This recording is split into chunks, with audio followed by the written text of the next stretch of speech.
বর্তমান সরকারকে আমি অভিনন্দন জানাই, সাথে সাথে হুঁশিয়ারিও দিতে চাই যে অতীতের সরকাররা যেভাবে করেছে সেইভাবে বর্তমান সরকার যদি করে তাদেরও ভবিষ্যৎ অন্ধকার হবে, তাদের ভবিষ্যৎ কোনো মতেই আলোকিত হতে পারে না।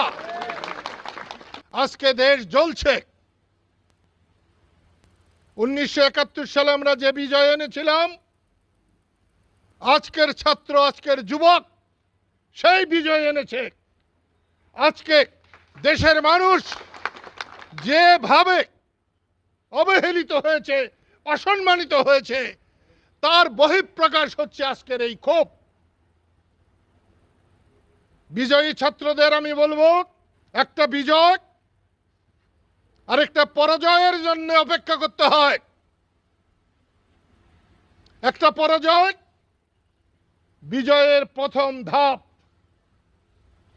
সেই জন্যে যারা বিজয় অর্জন করেছে তাদেরকে মানুষের আস্থা অর্জন করতে হবে, মানুষের বিশ্বাস অর্জন করতে হবে, মানুষকে এই দোজখের হাত থেকে বাঁচাতে হবে। আমি অভিনন্দন জানাই কোটা সংস্কার আন্দোলন এবং বৈষম্য বিরোধী আন্দোলনের মধ্য দিয়ে যে যুবকরা, যে ছাত্ররা এই মহান বিজয় এনেছে তাদেরকে আমি অভিনন্দন জানাই এবং তাদের বিজয়কে আমি অভিনন্দন জানাই। বর্তমান সরকারকে আমি অভিনন্দন জানাই, সাথে সাথে হুঁশিয়ারিও দিতে চাই যে অতীতের সরকাররা যেভাবে করেছে সেইভাবে বর্তমান সরকার যদি করে তাদেরও ভবিষ্যৎ অন্ধকার হবে, তাদের ভবিষ্যৎ কোনো মতেই আলোকিত হতে পারে না। সাধারণ মানুষের জানমালের নিরাপত্তা দিতে হবে। পুলিশরা আজকে থানায় নাই, ঘরে বসে আছে। পুলিশদেরকেও বলবো, তোমরা থানায় যাও।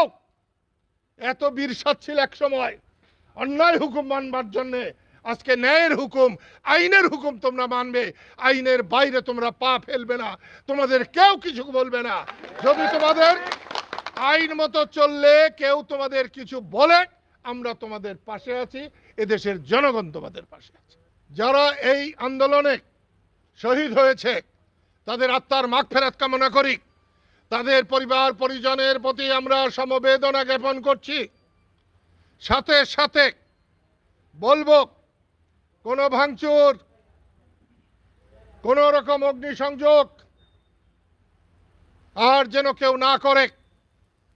কোমলমতি ছাত্রদের আন্দোলনের সুযোগ নিয়ে যারা শত্রুতা সাধন করবে, শত্রুতা সাধনের চেষ্টা করবে, তাদের ভবিষ্যৎ ভালো হবে না।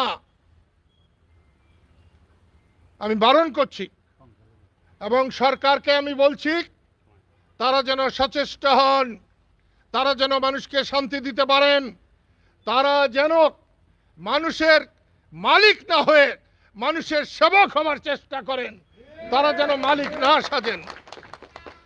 সংখ্যালঘু আর সংখ্যাগুরু বলে আমার কাছে কিছু নাই। আমি মনে করি এদেশের সবাই আমরা মানুষ। হিন্দু সম্প্রদায়ের প্রতি কোনো রকমের বৈষম্য করা হলে, তাদেরকে হুমকি দেওয়া হলে, তাদের জীবন যদি কোনো রকম হুমকির সম্মুখীন হয় তাহলে তার পরিণতি ভালো হবে না। আমি আবারও বলছি, প্রিয় বন্ধুরা, এই সময় আমার দলের অসংখ্য কর্মীরা এখানে উপস্থিত হয়েছে। আমি খুব খুশি হয়েছি।